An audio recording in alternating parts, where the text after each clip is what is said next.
Push in আমরা কখন করি? এই পুশ ইনকে আমরা ফলো ইন, ফলো ব্যাক আমরা করি, যেখানে আমাদেরকে ক্যারেক্টার ওয়াইজ আমাদেরকে এগোতে হয়।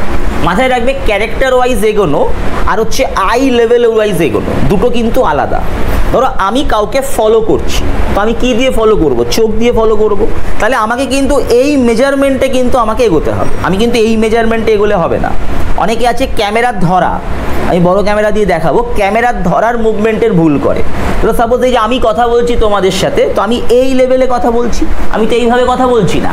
এই যে লেভেলটা, এই যে মুভমেন্টটা, এটা তোমাকে বুঝতে হবে যে আমি এই লেভেলে তোমার দিকে এগোবো, আমি এই লেভেলে তোমাকে আস্তে আস্তে আস্তে আস্তে আস্তে পুশ ইন করবো, দেন আমি আস্তে আস্তে আস্তে আস্তে পুশ ব্যাক করবো। মানে আমি কাছে যাব, দেন আমি পিছিয়ে আসবো। এবং এটা দেখতে হবে এটা কতটা আমি ব্যাক করতে পারবো, আমি কতটা হাতটাকে ওয়াইড করতে পারবো।